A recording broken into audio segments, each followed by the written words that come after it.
In the late 1800s, American cities were booming, but so was desperation. Crowded streets, endless factory lines, and tenement slums created a world where thousands of children slipped through society's cracks. Many were abandoned, others were orphaned by disease, poverty, or tragedy, and many more simply wandered alone after families collapsed under the weight of survival. These children slept in alleyways, formed street gangs, picked pockets for food, or drifted between overcrowded orphanages. Newspapers called them street rats, throwaway kids, and even the dangerous class. But the truth was simpler. They weren't dangerous, they were forgotten. And in 1854, one radical idea changed everything. Enter Charles Loring Brace, a young minister who looked into the eyes of New York's abandoned children and saw something others didn't. Not criminals, not burdens, but potential.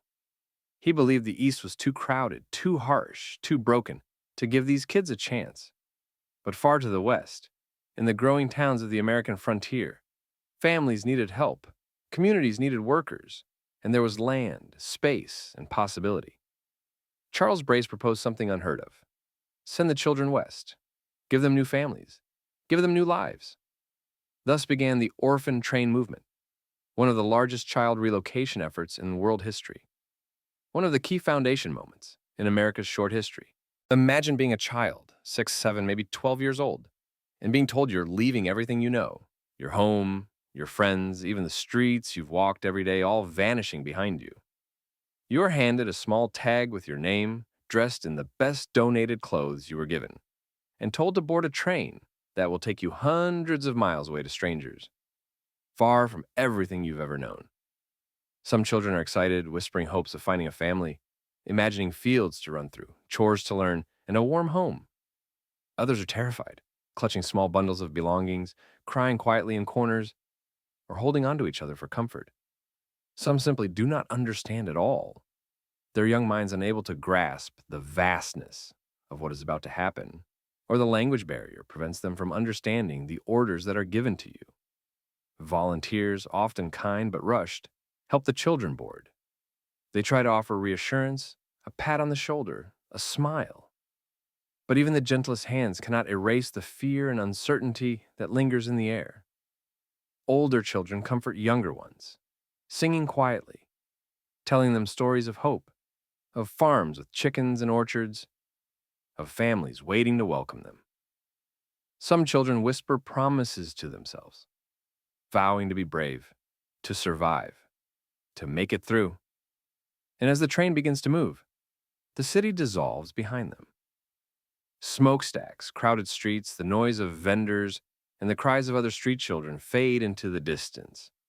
A mix of fear, sorrow, and fragile hope hangs in the air.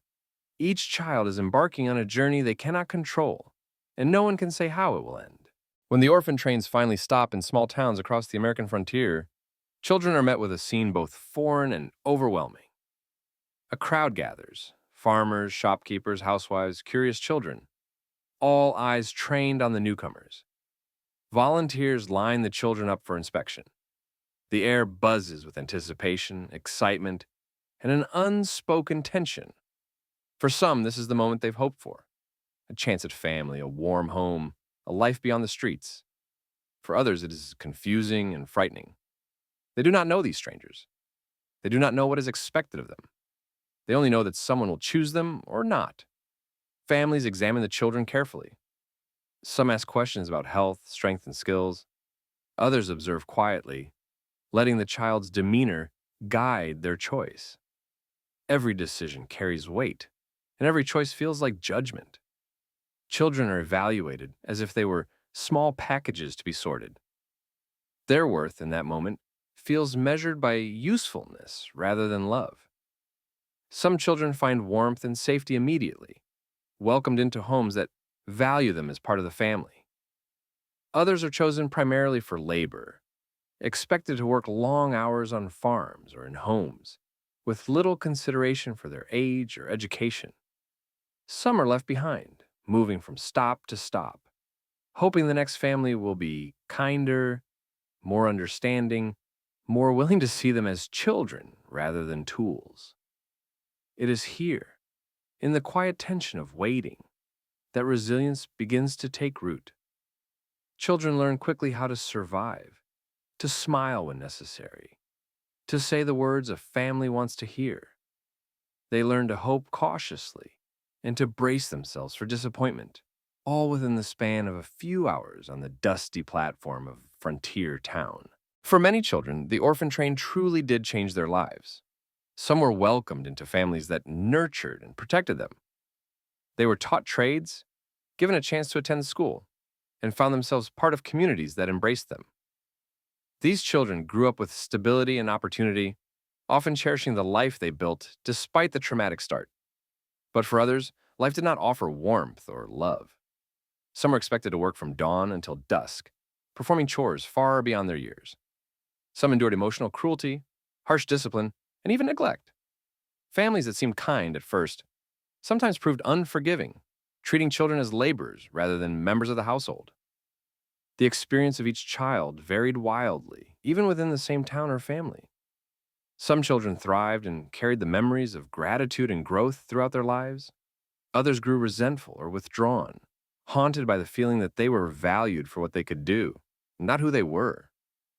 Many carried these experiences into adulthood, shaping relationships, ambitions, and their sense of self-worth. Despite the hardships, a remarkable resilience emerged. Children learned skills, adapted to new environments, and discovered inner strength. Some went on to build families of their own, communities of their own, always aware of the fragility of childhood and the power of compassion when it appeared. These stories remind us that the orphan trains were not simply about relocation. They were about survival, adaptation, and the human capacity to endure and thrive, even in the face of profound uncertainty. One of the most haunting parts of the orphan train era was the loss of identity. Many children never knew their original last names. Some couldn't remember their parents. Siblings were often separated and sent to different states, never seeing each other again. Letters sent back to orphanages or societies often failed to reach their destination. Imagine being 10 years old and realizing you no longer knew where you came from, only where you ended up. This is what thousands of children experienced. It shaped how they saw themselves for the rest of their lives. Between 1854 and 1929, over 200,000 children rode the orphan trains. It became both a story of hope and a story of heartbreak, a story of new beginnings and painful endings, a story that helped transform child welfare in America while exposing its deepest flaws. The orphan trains eventually ended not because the crisis was solved, but because America had to face a hard truth. Children were still suffering, just in new ways. New foster systems began to form, but mistakes, old and new, continued. Even after the orphan train era, the foster care system continued to grow, evolve, and struggle. Children today still experience abandonment, instability, and neglect. Some find loving homes. Others bounce between placements, losing pieces of themselves along the way. And a darker threat remains, one that has grown in the modern world: child disappearances, human trafficking, exploitation. The shadows of the past haven't disappeared. They've just changed shape. When we look back at the orphan train era, it's easy to judge, easy to see the mistakes, easy to point out the cruelty, the carelessness, the risks. But we also see something else. People tried. Some failed. Some saved lives. And the children, resilient, brave, stronger than anyone ever gave them credit for, carried the weight of a system still learning how to protect them. Their stories remind us that child welfare has never been simple. Every child deserves more than a roof and a bed. They deserve belonging, safety, and a future. They deserve a chance to grow, to learn, to laugh, and to be loved without condition. Even now in modern society, these lessons echo. Programs exist to protect children. Foster care systems have evolved, and awareness campaigns highlight child safety. But challenges remain. Abandoned children, neglected children, and missing children are still a reality. Looking back, the orphan train era reminds us of both how far we've come and how much vigilance is still required. History teaches us that we cannot forget these children. Their struggles are more than just stories. They are warnings, lessons, and inspiration all at once. And the bravery and resilience they displayed over a century ago continues to speak to the power of hope and human compassion. The orphan trains are gone now. The tracks have changed, the towns have changed, and the children who rode those trains have long grown old or passed on. But their legacy is carved into the foundation of how America cares for its children. Some of those orphans created families of their own. Some spent their lives searching for the pieces they lost. Some never found closure, and some became advocates who fought to protect the next generation from repeating their pain. Their story is a reminder, a powerful one, that history is not just dates and facts. History is human. History is fragile, and sometimes, history is carried on the shoulders of children who never asked to be part of it. And yet, there is hope. The lessons of the orphan trains continue to inspire reform, advocacy, and awareness for children in need. Every foster family that opens their home, every advocate who fights for child welfare, and every community that values its youngest members carries a spark of that past forward. The story of these children is a testament to human resilience, the importance of compassion, and the enduring truth that even the smallest voices matter. This is the story of the orphan trains, a story of hope, heartbreak, resilience, and the children America almost forgot. If you found yourself moved by the story of the orphan trains, remember, history isn't just dates or dusty pages. It's about real lives, real struggles, and real resilience. And every story teaches us something about compassion, courage, and the importance of standing up for those who might otherwise be forgotten. So if you want to uncover more hidden chapters of history, the strange, the powerful, and the forgotten, make sure to subscribe and ring that bell, because every week we'll bring another story to life. And hey, let's be honest, where else can you learn about children riding trains across the country, mysterious dancing plagues, and wars against giant birds, all before your morning coffee?